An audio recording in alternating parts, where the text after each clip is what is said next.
Entonces decíamos que habían 4 fuerzas que íbamos a tener en cuenta para hablar de cambio en la condición de movimiento, y la primera iba a ser el peso. Aspectos importantes del peso, que siempre estaba dirigida hacia abajo, que la representábamos con la letra W y que lo calculábamos como masa multiplicado por gravedad. ¿Ok? Aspecto importante de eso. Que el peso no cambia de acuerdo a la forma en que ubiquemos los cuerpos. Quiere decir que este cuerpo, si lo coloco así, genera el mismo peso que si lo colocamos así, ¿cierto? No cambia su peso por la forma en que lo ubiquemos. Profe, ¿Sí? es que hoy es trigo. ¿Hoy es trigo y mañana física? Sí, porque hoy es jueves. No, no, pero en las clases, en el cronograma de clases que enviaron por si el colegio decía que era. El colegio se Sí, en el programa dice que es física. Perdón. Es que no digo que Nicolás siempre. Okay. La segunda fuerza en la que hablamos es la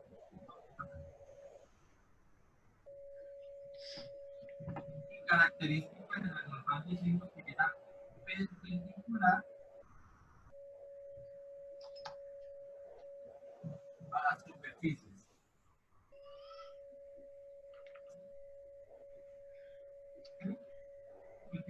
Esto implica necesariamente que para que exista normal, los cuerpos tienen que estar en contacto. Yo tengo que tener un cuerpo reposando o apoyándose sobre alguna superficie. Si el cuerpo no se está apoyando sobre ninguna superficie, no hay normal. Así de sencillo. ¿Ok? El tercer caso que dijimos fue la fuerza de rozamiento. Y estábamos hablando sobre ella. Dijimos que la fuerza de rozamiento, pues, ocurría porque las superficies que, bueno, lo primero es que se ejerce ya no en forma perpendicular, sino en forma paralela. ¿Ok? Paralela a las superficies. La otra condición que dijimos es que se opone al movimiento.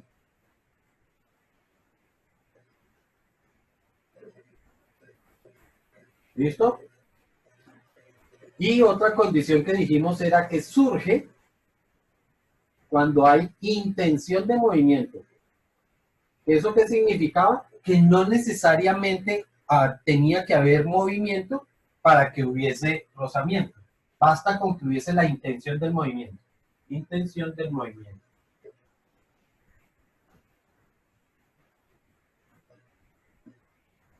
¿Listo?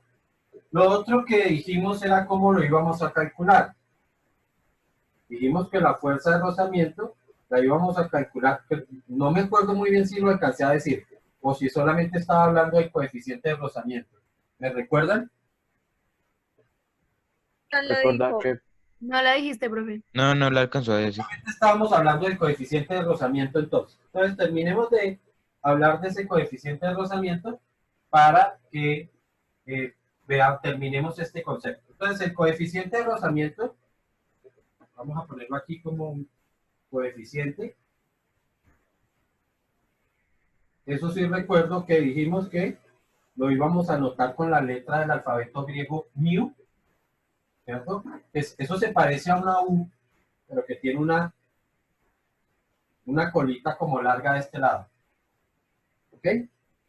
El coeficiente de rozamiento, entonces dijimos que era un coeficiente o era un grado de la irregularidad que presenta una pareja de superficies. Pareja de superficies, no es una sola, ¿sí? Porque cuando yo hablo del coeficiente, o mejor, de la irregularidad que tiene este tablero, sí, él tiene una, pero cuando yo pongo en contacto esa superficie con otra, pues va a haber un nivel de fricción entre ellas dos. Y ese es el coeficiente de rozamiento. No es lo mismo que yo haga el rozamiento entre dos superficies muy lisas a que haga un rozamiento con una superficie bastante lisa y una muy rugosa. ¿Sí? En ese caso, el coeficiente de rozamiento, a pesar de que yo tenga la misma superficie inicial, pero el coeficiente de rozamiento cambiaría. ¿Ok? Ese coeficiente de rozamiento se puede calcular en prácticas de laboratorio. De hecho, normalmente yo hago una práctica de laboratorio donde medimos el coeficiente de rozamiento. ¿Ok?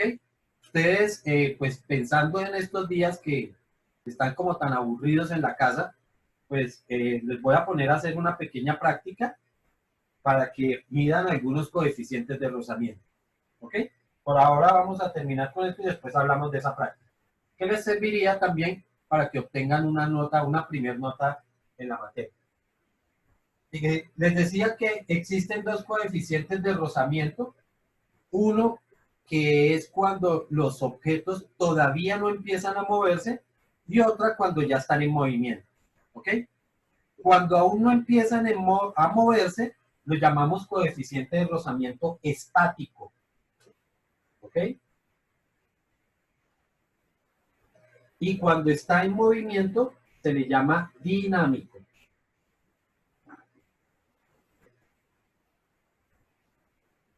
Entonces, tenemos dos coeficientes de rozamiento. Uno estático cuando todavía no empieza a moverse y uno dinámico cuando ya hay movimiento.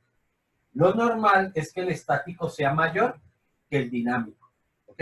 Eso es lo normal, lo que realmente siempre debe ocurrir. ¿Ok? Sin embargo, para facilitar nuestros trabajos, nuestros cálculos, solamente vamos a utilizar uno. ¿Cuál? Cualquiera de los dos. Sencillamente yo voy a decir el coeficiente de rozamiento de las superficies es tal y ya, nada más. No voy a ponerme a aclarar que es estático ni que es ¿Qué es lo que dice al lado de surge? surge con la intención del movimiento. Ah, ok. Bueno, entonces, decíamos que existen los dos coeficientes y que en los problemas solamente vamos a trabajar con uno solo. Esta es una magnitud que se le dice adimensional.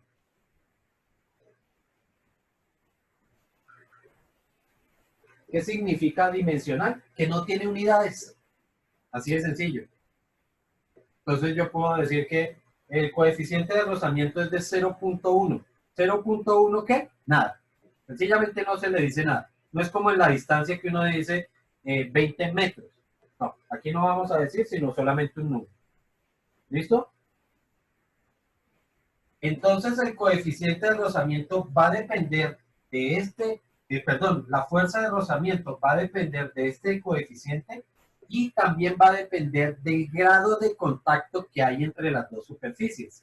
¿Sí? Es decir, qué tanto está aprisionándose una superficie con respecto a la otra. Y esa medida del grado de aprisionamiento, de compresión que hay entre las dos superficies, es precisamente la normal. Por lo tanto, esta fuerza de rozamiento la vamos a escribir como fuerza de rozamiento y la calculamos como μ multiplicado por la normal. De esa forma calculamos nuestra fuerza de rozamiento. ¿Ok? Y la cuarta fuerza que vamos a tener en cuenta es la tensión.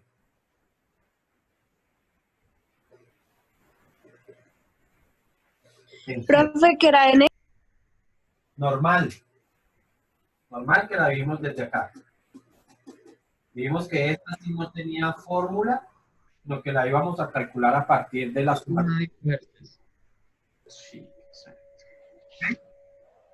La última fuerza dijimos que se llamaba la tensión, pues estamos diciendo que se llama la tensión, y básicamente se caracteriza por fuerzas Si se mutean, si se mutean. Es que no se le escucha. espérate, vamos a apagar los audífonos. Sí, por favor. Entonces, decía que la tensión es una fuerza que se transmite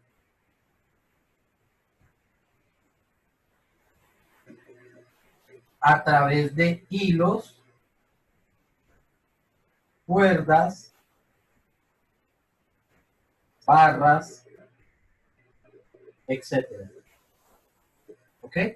Ten en cuenta que dice que se transmite, ¿ok?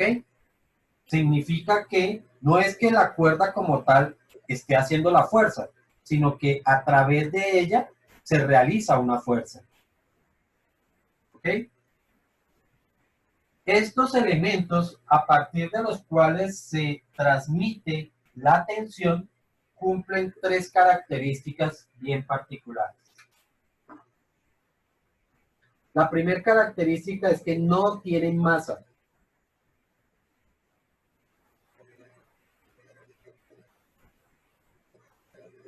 ¿Ok?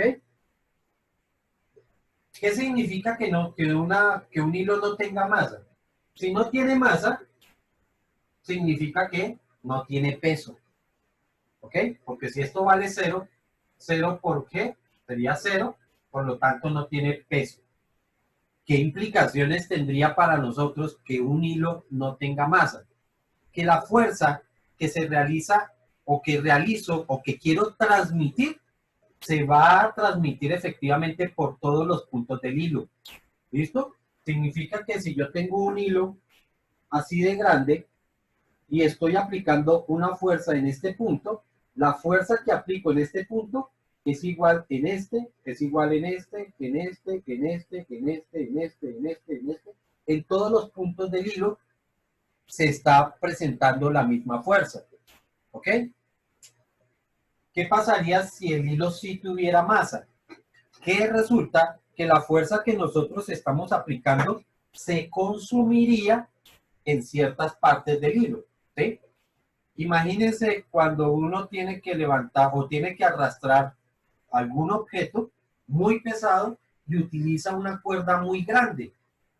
¿Qué pasa? Que la fuerza que yo tengo que aplicar se va a consumir, una parte de esa fuerza se consume solamente en levantar esa cuerda, ¿sí? Y la otra parte que yo aplico sí se utilizaría para transmitir al otro cuerpo que quiero arrastrar, ¿sí? Entonces, esta es una característica que nosotros vamos a hacer, y es que, o vamos a tener en cuenta, que el hilo no va a tener masa. Por lo tanto, la fuerza que yo aplico aquí se va a transmitir hasta el objeto que estoy jalando, que estoy arrastrando. ¿Listo? Siempre vamos a tener esa situación. La segunda condición que tienen nuestros hilos es que es inelástico. Ya sabemos que inelástico significa que no se estira. ¿Ok? Entonces, ¿qué pasa cuando el hilo no se estira? Que todos los puntos del hilo se mueven exactamente igual. Entonces, igual, si yo tengo un hilo,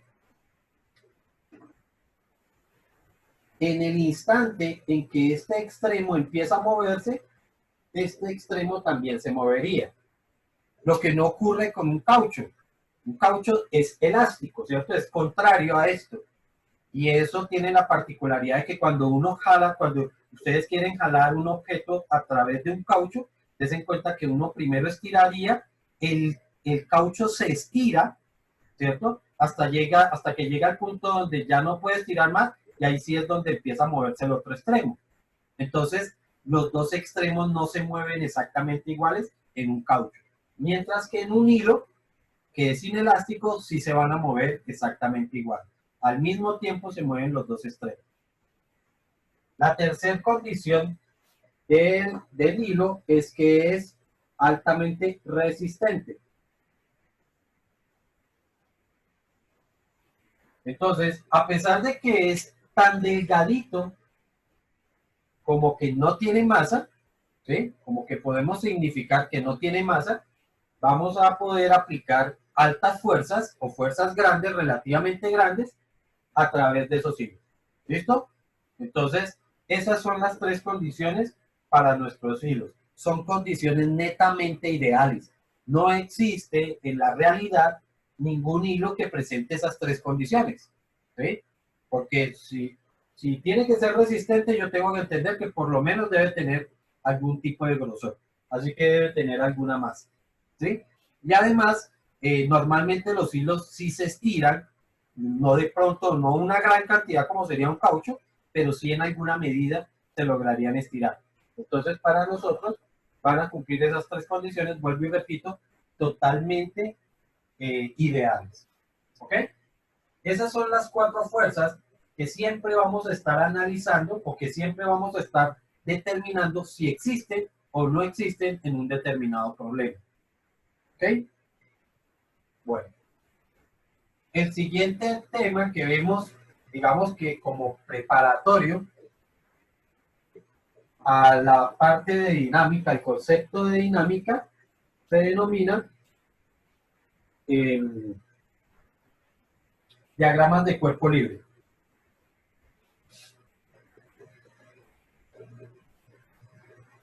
¿Es un tema aparte o qué pasa? Hace parte, digamos, del concepto teórico que necesitamos para proponer problemas.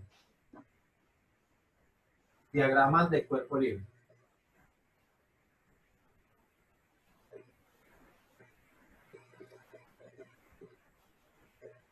Un diagrama de cuerpo libre no es otra cosa que un dibujo donde se representan todas las fuerzas que actúan sobre un cuerpo. Eso es un diagrama de cuerpo libre. Es un dibujo donde se representan las fuerzas que actúan sobre un cuerpo. Entonces vamos a empezar a ver diferentes situaciones y vamos a ver qué fuerzas debo graficar en esos diagramas. Entonces, la primera situación, tenemos una mesa y sobre la mesa colocamos un objeto. ¿Ok? Entonces, quiero ver las fuerzas que actúan sobre el objeto. ¿Ok? Entonces, como el cuerpo, ese objeto tiene masa, pues necesariamente va a tener peso. Entonces, ese peso lo graficamos con una línea o con un vector. Esto es un vector dirigido hacia abajo. ¿Listo? Como la mesa no lo deja caer, es porque la mesa está ejerciendo una fuerza dirigida hacia arriba y esa fuerza es la que llamamos la normal. Entonces tendríamos una fuerza que sería la normal.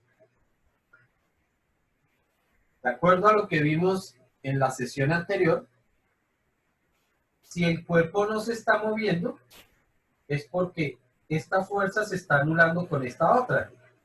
Así que en ese instante, la normal es igual al peso. Y ya con eso, podemos empezar a poder calcular cómo, o determinar cómo podríamos calcular una normal. Entonces, si por ejemplo aquí me dice que la masa es de 2 kilogramos, entonces yo diría, bueno, yo tengo la normal que va hacia arriba, ¿cierto? Y el peso que va dirigido hacia abajo. Como se están anulando, lo que estamos diciendo es que la normal es igual al peso. Yo sí sé cómo calcular el peso. Sabemos que el peso se calcula como masa por gravedad. La masa de nuestro aparato es de 2. La gravedad es de 9,8. Así que la normal sería 2 por 9,8. La normal daría 19,6. Unidades, de una vez. La fuerza en el sistema internacional se expresa en newtons. ¿Listo? Así que estos serían 19,6 newtons. Después vamos a hablar un poquito más de dónde viene, qué son estas unidades, cómo se componen y a qué corresponde un newton. ¿Listo? Por ahora, dejémoslo de esa forma. Entonces, sería el diagrama de cuerpo libre para esta situación. Es el único ejemplo en el que voy a hacer cálculo de normal por ahora. ¿Listo? Hasta que hablemos de las leyes de Newton. Listo, tenemos esa primera situación. Tenemos una segunda situación donde otra vez tenemos una mesa. Hay un objeto colocado sobre esa mesa. Y esto está unido a través de una cuerda a un segundo objeto que está colgando aquí. Entonces llamemos a este el cuerpo 1 y a este lo voy a llamar el cuerpo 2. Entonces vamos a registrar las fuerzas que actúan sobre el cuerpo 1 por ahora. ¿Listo? Entonces para el cuerpo 1 tendríamos nuevamente el peso. Tiene masa, pues tendrá peso. La mesa no lo deja caer, por lo tanto está ejerciendo una fuerza dirigida hacia arriba. La normal. ¿Sí? Tenemos esta cuerda que está jalando el cuerpo hacia allá, y como es una cuerda, significa que tenemos una tensión. ¿Sí? Y al presentarse esta fuerza, significa que este cuerpo tiende a moverse hacia allá. Como hay intención de movimiento, va a haber una fricción dirigida en sentido contrario. O sea que tendríamos nuestra fuerza de fricción dirigida hacia este lado. ¿Listo? ¿Por qué en este caso no pintamos una fuerza de fricción? Sencillamente porque en este caso no hay una intención de movimiento. El cuerpo colocado naturalmente así va a tender a quedarse así, no va a tender a moverse. ¿Listo? Tenemos otra situación donde tenemos un techo y aquí está colgando una lámpara. Parece una lámpara. ¿Listo? Entonces quiero ver las fuerzas que actúan sobre esa lámpara. Entonces, otra vez, la lámpara tiene masa, por lo tanto tendrá peso. ¿Ok?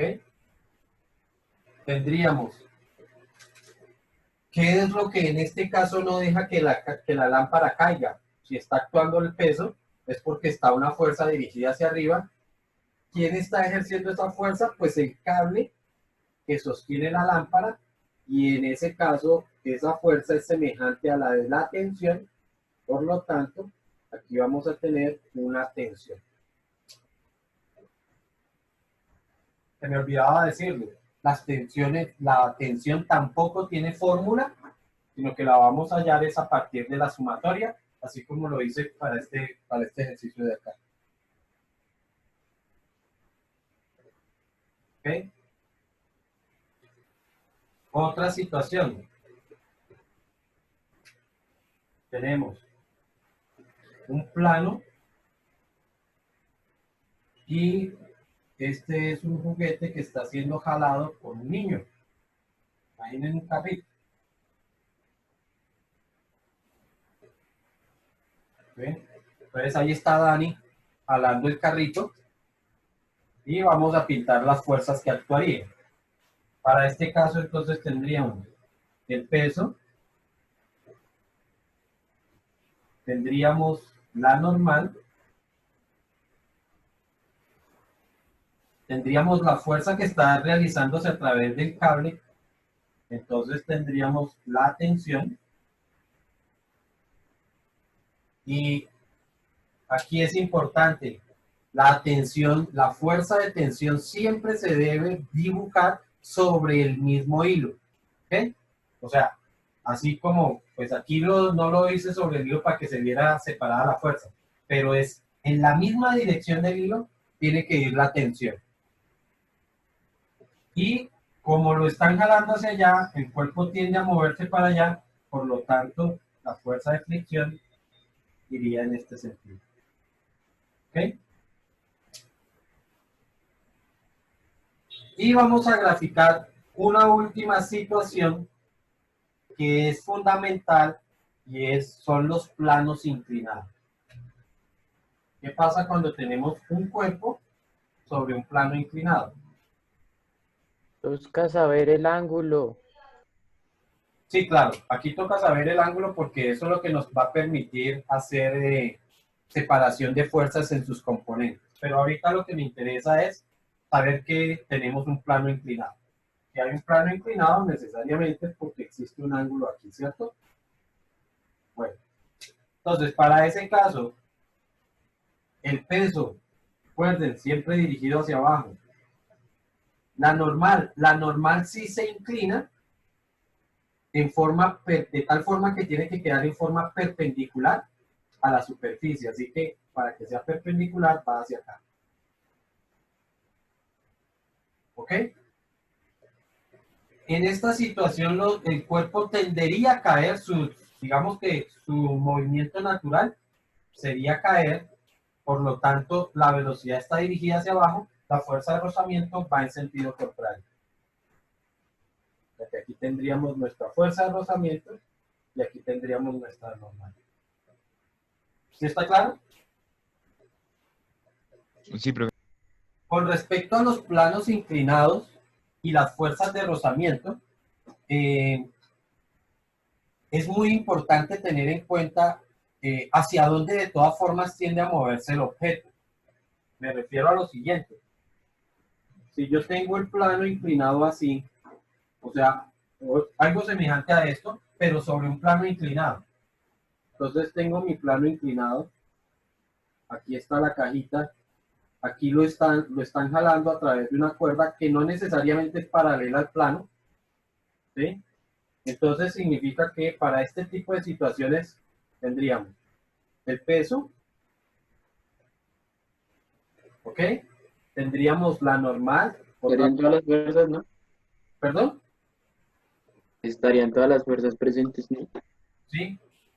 Aquí tendríamos entonces nuestra normal, tendríamos la tensión y para este tipo de situaciones, muchachos, yo debo determinar hacia dónde va a moverse el cuerpo. En algunos problemas no se sabe para dónde se va a mover el cuerpo, ¿sí?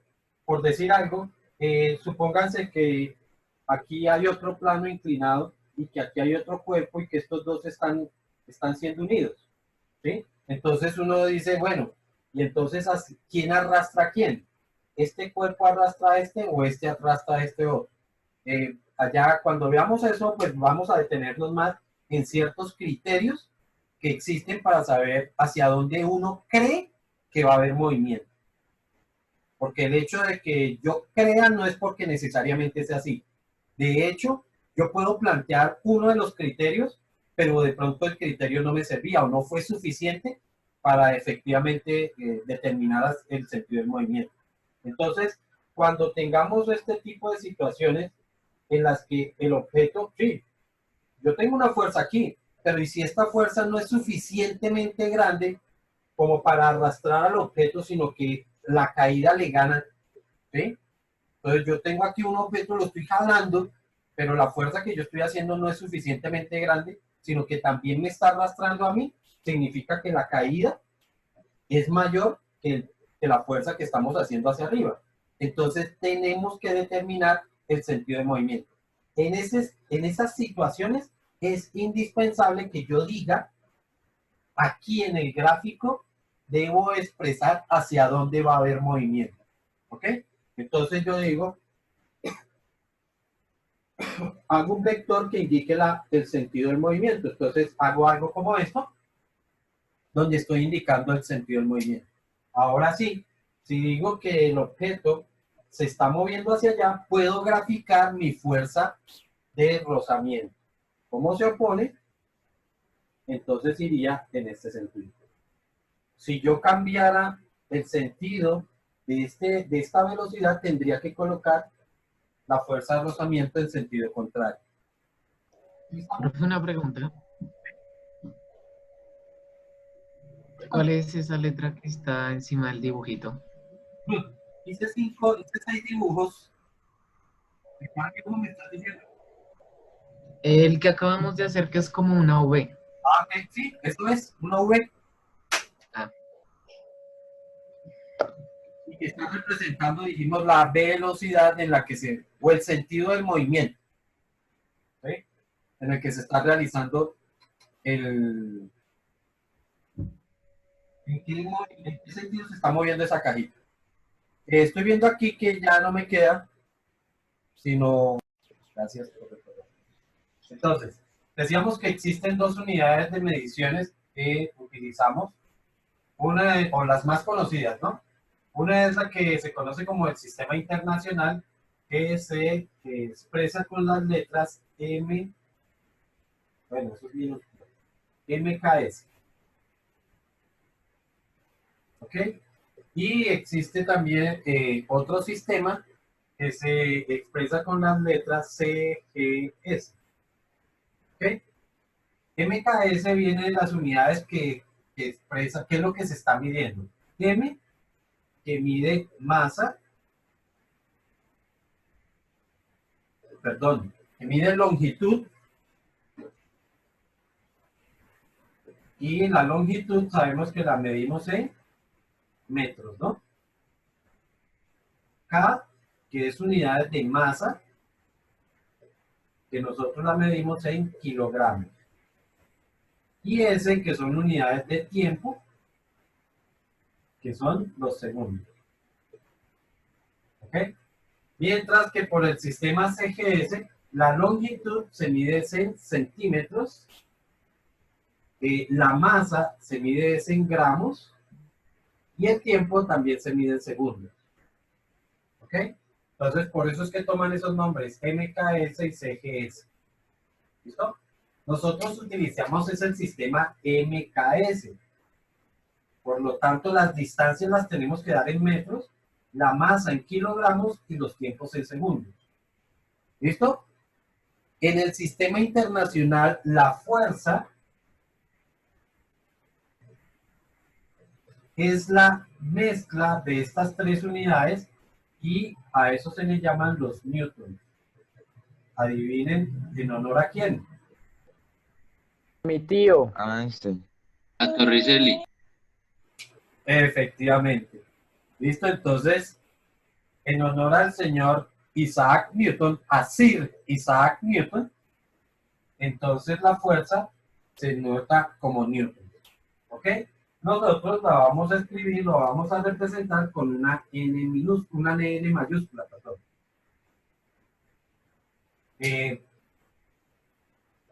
¿Qué es entonces un Newton?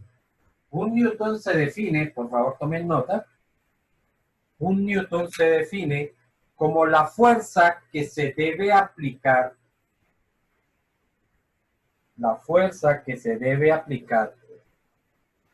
a un cuerpo de 1 kilogramo de masa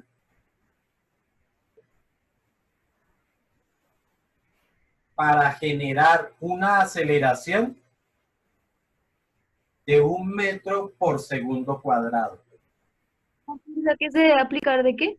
La fuerza que se debe aplicar a un cuerpo de 1 kilogramo de masa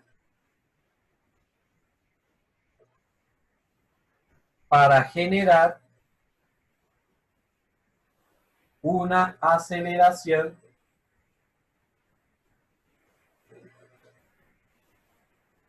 de 1 metro por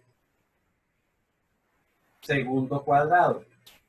Entonces, dense cuenta que ahí está la unión de las tres. La masa es de 1 kilogramo y la aceleración es de 1 metro sobre segundo al cuadrado. ¿Ok? En el sistema CGS, la fuerza se mide en dinas.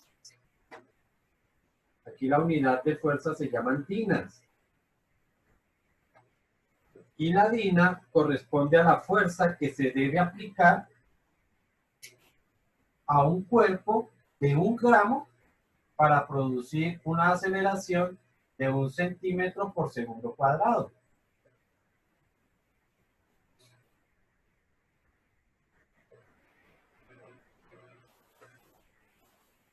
¿Listo? Entonces, de acuerdo a sus definiciones, un newton es lo mismo que 1 kilogramo para producir una aceleración de 1 metro sobre segundo cuadrado. Entonces, estas son las unidades que realmente expresan a un newton. Kilogramo por metro sobre segundo cuadrado. Mientras que una dina sería igual a 1 gramo por centímetro sobre segundo cuadrado.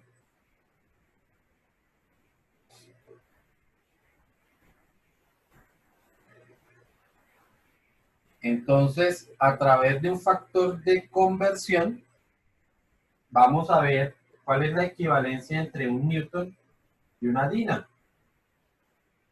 Entonces, decimos un newton, pero un newton es kilogramo por metro sobre segundo cuadrado.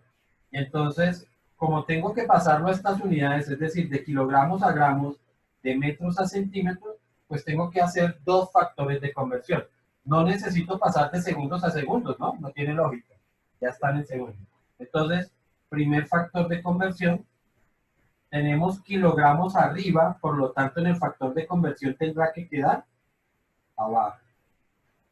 Y arriba quedará las unidades a las que lo quiero pasar, a gramos. Y ahí va la equivalencia.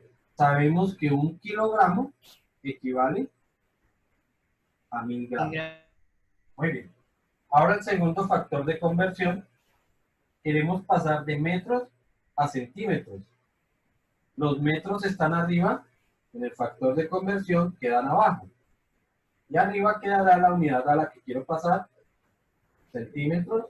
Sabemos que un metro equivale a 100 centímetros. Y ya con eso hemos propuesto nuestros factores de conversión. Ahora sí multiplicamos. Entonces, bueno, ¿cómo se cancelan las unidades? Kilogramos de arriba se va por kilogramos de abajo, me quedan gramos. Metros de arriba se va con metros de abajo, me quedan centímetros. Por lo tanto, las unidades van a... Bueno, primero multiplico. 1 por 1000 por 100 serían 100.000. Y las unidades que me quedaron, esto se fue, me quedaron segundos abajo, siguen quedando segundos al cuadrado abajo. Arriba me quedarían gramos y me quedarían centímetros. Y sabemos que la combinación de estas unidades es lo que estamos llamando las dinas. Por lo tanto, un newton equivale a 100.000 dinas. Así de sencillo. ¿Ok? Bien, pueden escribirlo ahí. Un newton sería igual a 100.000 dinas.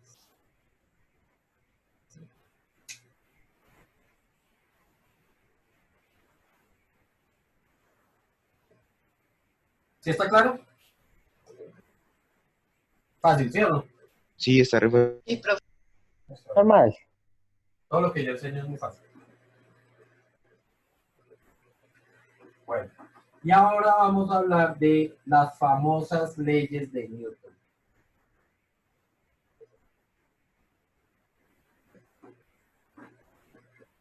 Las leyes de Newton no son sino 3 leyes, que cada una de ellas en máximo se escribe en 3 renglones. Cada ley se escribe en 3 rengloncitos, nada más.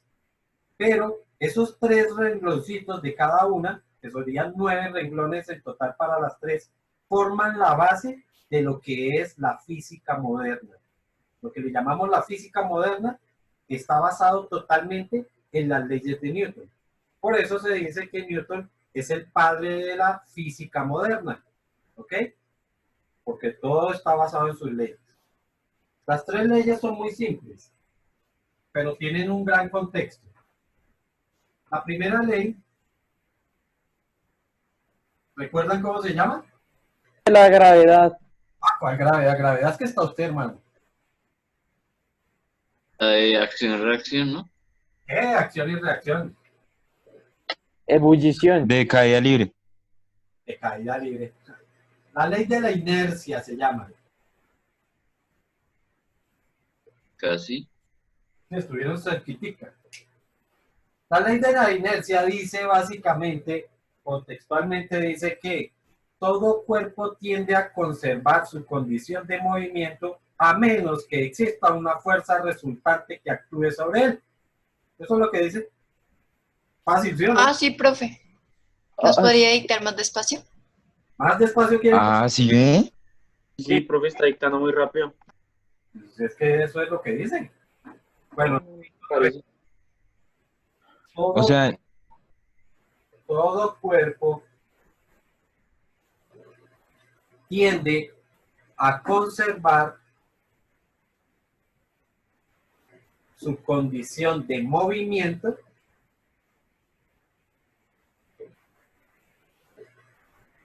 a menos que exista una fuerza resultante que actúe sobre él. Profe, ¿cómo es? No, mentira, no.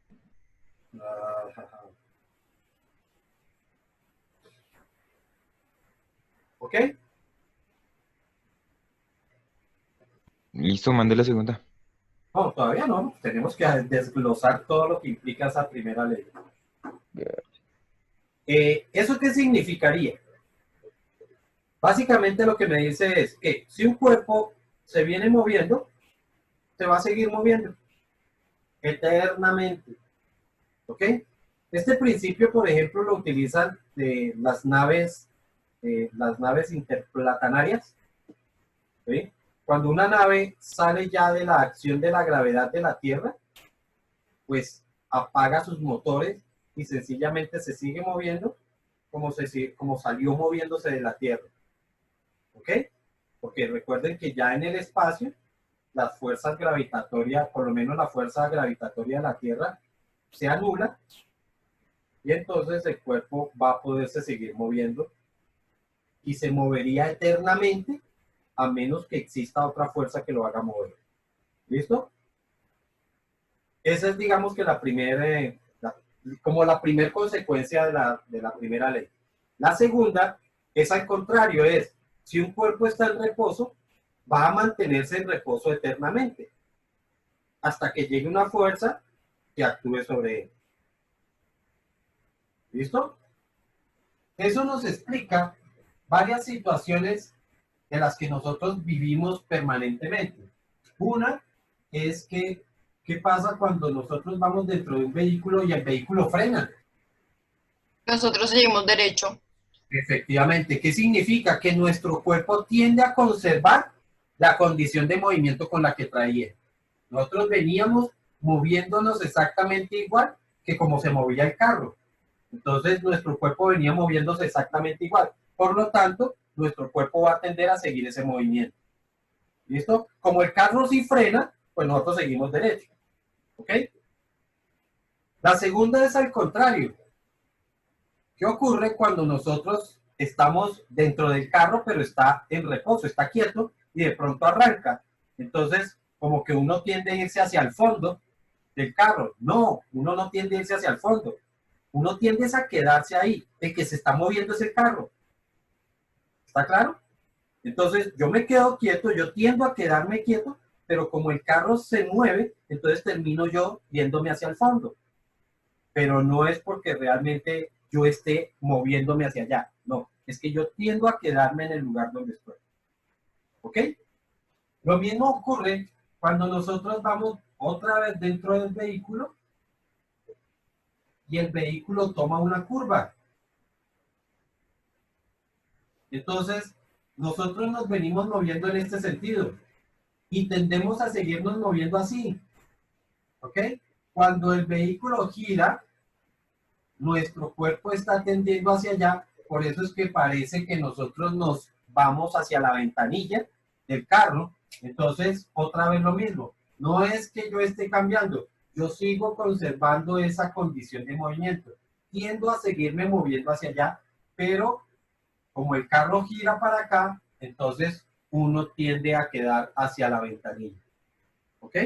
Todas esas situaciones se explican es precisamente a partir de la ley de la inercia, primera ley de Newton. Pero numéricamente, ¿qué consecuencias tiene la primera ley de Newton? Todos sabemos que si un cuerpo tiene masa, pues necesariamente va a tener peso. Y si tiene peso ya tiene una fuerza que genera movimiento. Pero en ciertas situaciones los cuerpos no se mueven. ¿Sí? Ya sabemos que a pesar de que todos los cuerpos que colocamos sobre una mesa, si los coloco yo ahí, ahí se quedan. ¿Sí? Y entonces, ¿por qué no se quedan si hay fuerza? Ah, pues porque según la primera ley de Newton, dice no es que haya una fuerza, sino que haya una fuerza resultante. Es decir, después de hacer una sumatoria de fuerzas. ¿Sí? Entonces, aquí, la primera ley de Newton, lo que me está diciendo no es que exista una fuerza, sino una fuerza resultante. O, dicho de otra forma, cuando la sumatoria de fuerzas es igual a 0. Él está hablando de la sumatoria de fuerzas, ¿ok? No de la existencia de una fuerza, sino de su sumatoria. Entonces él dice que cuando la sumatoria de fuerzas es igual a 0, entonces va a pasar dos cosas. O el cuerpo mantiene la velocidad constante, ¿listo? O el cuerpo se mantiene en reposo. ¿Listo? Esta situación se puede leer de doble sentido, es decir, que la sumatoria de fuerzas sea igual a 0 significa que la velocidad es constante o que haya reposo, pero también lo puedo leer de allá para acá. También puedo concluir que si la velocidad es constante es porque la sumatoria de fuerzas que actúan sobre él es constante. Perdón, es igual a 0. ¿Ok? Si la velocidad se mantiene constante es porque la sumatoria de fuerzas es igual a 0. O también igual, si un cuerpo se mantiene en reposo es porque la sumatoria de fuerzas que están actuando sobre él es igual a 0. Eso precisamente propone lo que yo hice cuando formulé o cuando hice el primer gráfico de fuerzas, en el que teníamos un objeto sobre una mesa y teníamos entonces el peso que estaba dirigido hacia abajo y la normal que estaba dirigida hacia arriba. Y entonces lo que habíamos propuesto es que como el cuerpo no se mueve, porque un cuerpo sobre una mesa no se va a mover naturalmente, entonces significa que la sumatoria de fuerzas es igual a 0. ¿Qué fuerzas son las que estamos sumando ahí? Estamos sumando estas dos fuerzas. Pero como son vectores, lo que va hacia arriba es positivo, lo que va hacia abajo es negativo. Por lo tanto, normal positiva, peso negativo, esa sumatoria es igual a 0. ¿Por qué? Porque el cuerpo se encuentra en reposo. ¿Sí estamos? Sí. Si esto es así, ahora sí puedo expresar lo que escribí en ese momento, y era que entonces la normal, si esto es igual a 0, este peso que está negativo pasaría a sumar, por lo tanto la normal era igual al peso, y pues ya vimos cómo terminar ese ejercicio.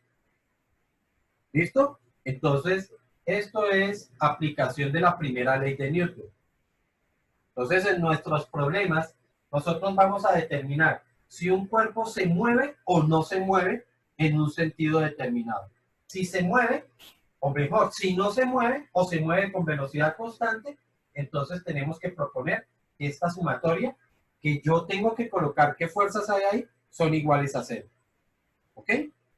Entonces, una situación como la siguiente. Se arroja una esfera sobre una pista de hielo. Todos sabemos que las pistas de hielo son muy resbalosas, ¿cierto? Entonces, tenemos una fuerza que se está aplicando que hace que el cuerpo se mueva, ¿cierto? Con velocidad constante, pero entre el cuerpo y la pista hay un rozamiento, por lo tanto, aquí tendremos nuestra fuerza, tendremos la fuerza que se está aplicando, tenemos la fuerza de rozamiento, ¿sí? Si la velocidad se mantiene constante,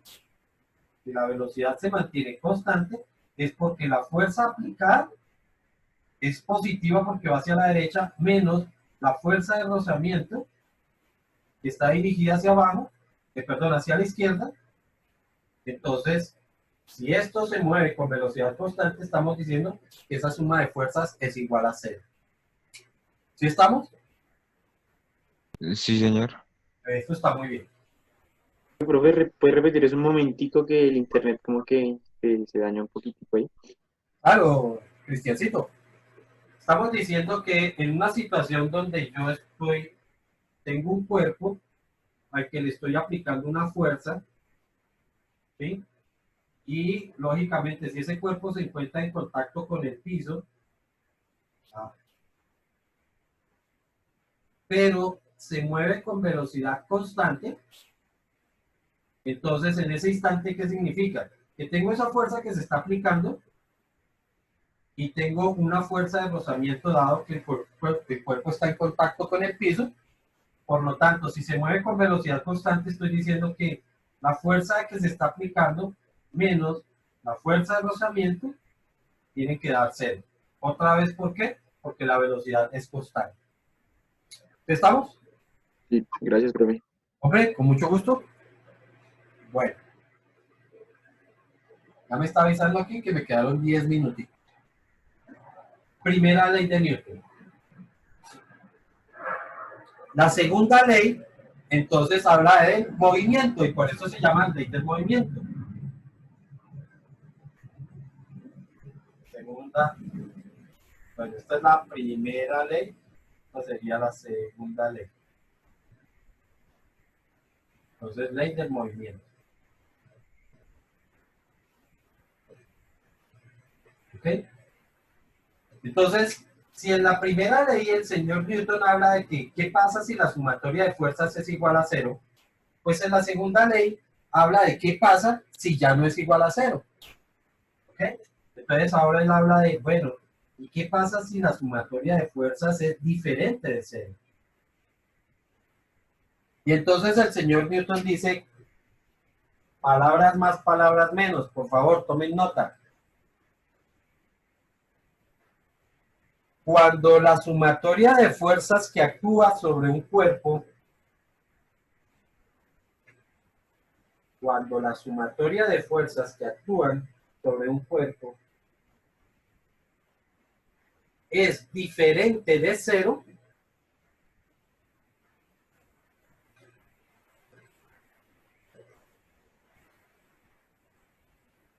se produce una aceleración. ¿Una qué, profe? Aceleración. ¿Que esa aceleración se halla de forma normal, como lo vimos, o diferente? Perdón, no te escuché.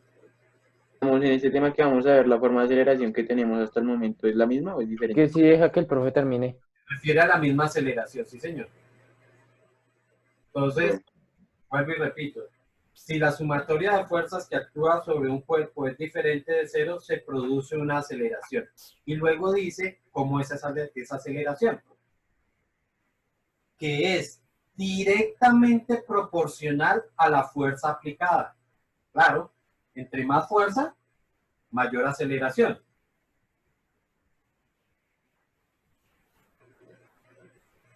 E inversamente proporcional a su masa. ¿Proporcional a qué? Es directamente proporcional a... La fuerza aplicada o la fuerza resultante. E inversamente proporcional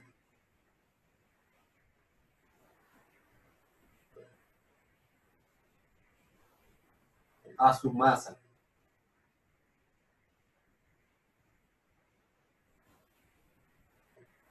Entonces el señor Newton se refiere a que si yo hago más fuerza, pues produzco más aceleración. Pero si el cuerpo es más grande, es más difícil hacerlo mover. Eso es lo que quiere decir en palabras, digamos que en su teorema, en su ley. De acuerdo a esa segunda ley del movimiento, entonces, lo que me está diciendo es que la sumatoria de fuerzas va a ser igual a masa multiplicada por aceleración.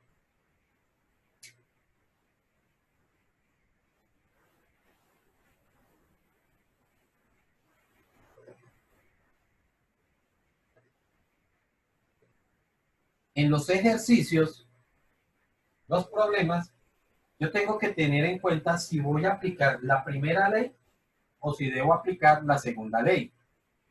¿Ok? La primera ley, ¿cuándo la aplico? Cuando el cuerpo va a mantener una velocidad constante o si se va a mantener en reposo. si, chicos, si yo no estoy seguro de esta condición, tengo que proponer es esta. Yo necesariamente no sé si un cuerpo se mueve cuando yo le aplique una fuerza. Entonces, si yo no estoy seguro de que el cuerpo va a quedar con velocidad constante o en reposo, debo aplicar esto. Si el enunciado ya me dice que el cuerpo se va a mover con velocidad constante, pues nada, de una vez aplico este resultado. ¿Listo? Entonces, todo depende de lo que estemos planteando, qué va a ocurrir o qué no va a ocurrir. La tercera ley. Bueno, eso lleva a hacer algo que nosotros normalmente se comete el error de decir que si un cuerpo, cuando uno deja caer dos objetos, el cuerpo de mayor peso debería caer más rápido, ¿cierto? Pues resulta que No, no es así, profe, no es así, no. no es así, ¿sí o no? Sí, porque la gravedad, no sé cómo, o sea, la gravedad es la misma en todos los cuerpos, sea grande o pequeño. Ahí eso, Va igual. ¿sí ve? Pero el peso es igual a masa por gravedad, ¿cierto? De acuerdo a lo que vimos ahorita, el peso es igual a masa por gravedad. Si un cuerpo es más grande, tiene mayor masa, por lo tanto tiene mayor peso, ¿cierto?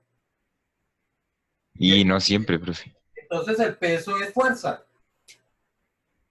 El peso es fuerza, ¿sí o no? Y entonces, ¿por qué?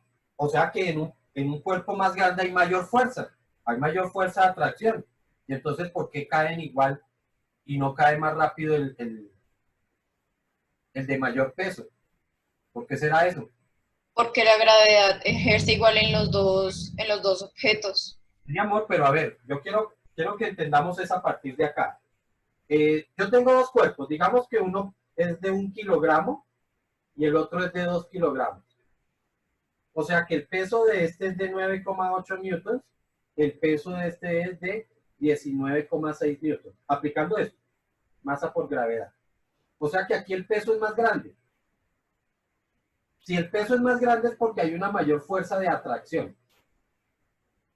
Este peso es más pequeño, aquí hay una menor fuerza de atracción. ¿Ok? Y de acuerdo a la segunda ley, a mayor fuerza, mayor atracción. Entonces significaría que caería más rápido el de mayor peso. Pero todos sabemos que caen al mismo tiempo. Entonces, ¿por qué no? No sé, yo pienso Buena es No, explique ya, profe. como es más pesado, pues Pues cuando impacta es con más fuerza. la misma segunda ley dice, sí, a mayor fuerza, mayor aceleración, mayor movimiento, pero la aceleración también es inversamente proporcional a la masa, o sea que a mayor masa, menor movimiento. Entonces, Más por menos más. aquí se están dando las dos cosas. Sí, hay mayor masa en este que en este, pero también hay mayor fuerza en este que en este. Por lo tanto, una cosa equilibra con la otra. Y por eso los dos cuerpos terminan cayendo igual. ¿Sí está claro? No, la verdad es que no entendí, pro. ¿Cómo que no va a entender, hermano? O sea, es que lo dice Es que tan si, técnico. es que si pesa más, debería caer más rápido. Por eso, porque hay mayor fuerza de atracción, ¿cierto? Sí. Pero es que en la misma segunda ley, él dice, a mayor fuerza, que la aceleración es directamente proporcional a la fuerza. O sea que a mayor fuerza, mayor aceleración, más movimiento. Pero también dice que la aceleración es inversamente proporcional a la masa. O sea que a mayor masa, menor movimiento. Ok. Entonces, O sea, Pero depende de qué dirección tenga el movimiento, ¿no? ¿cómo así? Si es que No importa. acuérdense que la masa es absoluta, la masa no va ni para arriba, ni para abajo, ni derecha, ni izquierda, ni adelante, ni atrás. Sí, pero si a esa masa digamos, en caída libre, cae más rápido que algo que sea muy liviano. Nada. En ese caso, lo único que me está dirigiendo es la gravedad. La gravedad sí me la dirige hacia abajo, pero la magnitud de la masa es escalar por lo tanto ella no afecta para nada, ella no afecta ni en ninguna dirección. Ella tiene un solo valor, pero no la afecta en ningún sentido. ¿Ok? Entonces, en ese caso, la fuerza actúa, o mejor, estas dos cosas se terminan equilibrando, o la aceleración para los dos se termina equilibrando. Porque sí, aquí hay mayor fuerza, pero también hay mayor masa. A mayor fuerza, mayor movimiento, pero a mayor masa, menor movimiento. O sea, que lo que le da la fuerza se lo quita la masa. Básicamente es eso.